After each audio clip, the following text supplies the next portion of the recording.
रासोपा सभापति लामिछाने 5 दिने भ्रमणका लागि भारत प्रस्थान। प्रधानमन्त्री बालेनको सीमा सम्बन्धी अभिव्यक्तिको श्रम संस्कृति पार्टीद्वारा कडा विरोध। प्रधानमन्त्रीको अभिव्यक्ति संसदबाट हटाउन विपक्षी दलहरूको सर्वसम्मत अडान। तुलसीपुरमा टिप्परको ठक्करबाट बाबु छोराको मृत्यु, आमा गम्भीर घाइते।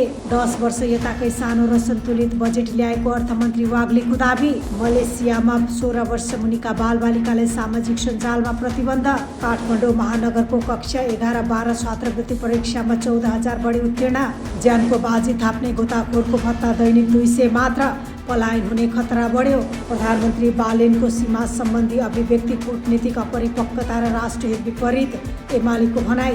र संसदमा अमर्यादित व्यवहार प्रदर्शन गर्ने सांसदहरूलाई कारबाही गर्ने सभामुखको तयारी। राष्ट्रिय स्वतन्त्र पार्टीका सभापति रवि लामिछानेले भाजपा अध्यक्ष नेत्री नवीनको निमन्त्रणामा 5 दिने भ्रमणका लागि भारत प्रस्थान गरेका छन्। उच्च स्तरीय राजनीतिक भेटवार्ता, नेपाली समुदायसँग छलफल र अयोध्या भ्रमण गर्ने उनको टोलीमा पत्नी निकिता पौडेल र सांसदहरू सहित 5 जना रहेका छन्।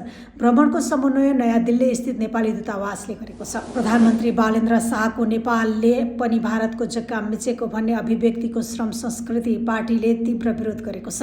अध्यक्ष हर्कराज राईले विज्ञप्ति निकाल्दै प्रधानमन्त्रीको यो भनाइलाई लिम्पियाधुरा फिर्ताको माग सामसुम पार्ने र सीमा मिचिएको विषयलाई रफादफा गर्ने राष्ट्रघाती बदनीयतको रूपमा ठहर गरिएको छ। प्रधानमन्त्री बालेनको सीमा सम्बन्धी विवादित अभिव्यक्ति संसदीय अभिलेखबाट हटाउन नेपाली कांग्रेस, एमाले, राप्रपा सहितका विपक्षी दलहरू एकमत भएका छन्।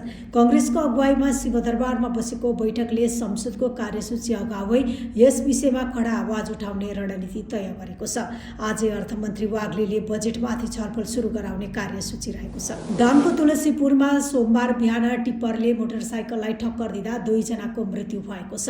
दुर्घटनामा मोटरसाइकल चालक 35 वर्षीय मनोज नेपाली र उनका 5 वर्षीय छोरा मिनराजको उपचारका क्रममा मृत्यु भएको प्रहरीले जनाएको छ। घाइते आमा अनुसारको उपचार भइरहेको छ भने टिप्पर चालक नियन्त्रणमा रहेका छन्। अर्थमन्त्री डाक्टर स्वर्णिम वाग्लेले आगामी आर्थिक वर्षको बजेट जीडीपीको अनुपातमा विगत 10 वर्षकै सानो र सन्तुलित रहेको दावी गरेका छन्। नाफेको कार्यक्रममा उनले 650 अर्ब ऋणको आधा हिस्सा सावा ब्याज भुक्तानीमा जाने हुँदा खुद ऋणी भार न्यून रहने र यसले मन्दी सम्बोधन गर्ने स्पष्ट पारेका छन्। मलेसियाले 16 वर्षभन्दा कम उमेरका बालबालिकालाई सामाजिक सञ्जालमा व्यक्तिगत खाता खोल्न प्रतिबन्ध लगाएको छ।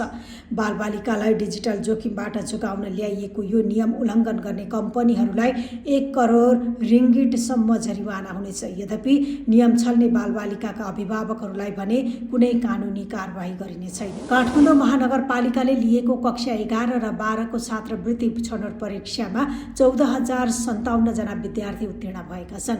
न्यूनतम 40 अङ्क ल्याउनेहरूको प्रारम्भिक नतिजा प्रकाशन गरिएको हो। नतिजामा चित्त नबुझेमा विद्यार्थीले जेठ 20 गतेभित्र पुनर्योगका लागि आवेदन दिन सक्ने महानगरले जनाएको छ। गहिरा नदी र तलाउमा पसेर उद्धार गर्ने सशस्त्र प्रहरीका गोताखोरले अहिले पनि दैनिक मात्र 200 रुपैयाँ प्रोत्साहन भत्ता पाउने गरेका छन्।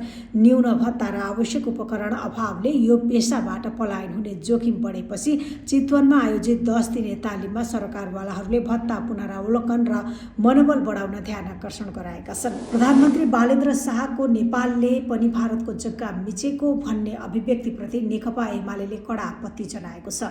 महासचिव शङ्कर पोखरेलले विज्ञप्ति निकाल्दै यो अभिव्यक्तिले देशको कूटनीतिक दाबी र राष्ट्रिय एकतालाई गम्भीर रूपमा कमजोर बनाएको भन्दै प्रधानमन्त्रीको कूटनीतिक अपरिपक्वताको घोर निन्दा र भर्त्सना गरेका छन्। र आइतबारको प्रतिनिधि सभा बैठकमा संसदीय मर्यादा विपरीत उत्रिने प्रतिपक्षी सांसदहरूलाई नियमावली अनुसार कारबाही गर्ने मुडमा सभामुख डीपी अर्याल पुगेका छन्। संसद सचिवालयका पदाधिकारीहरूसँग अन्तरिम छलफल गर्दै सभामुखले अमर्यादित गतिविधि गर्ने एमालेका सांसदहरू ऐन महर, रिगला यादव लगायतको भिडियो फुटेज नियालेर कारबाही अघि बढाउने तयारी गरेका हुन्।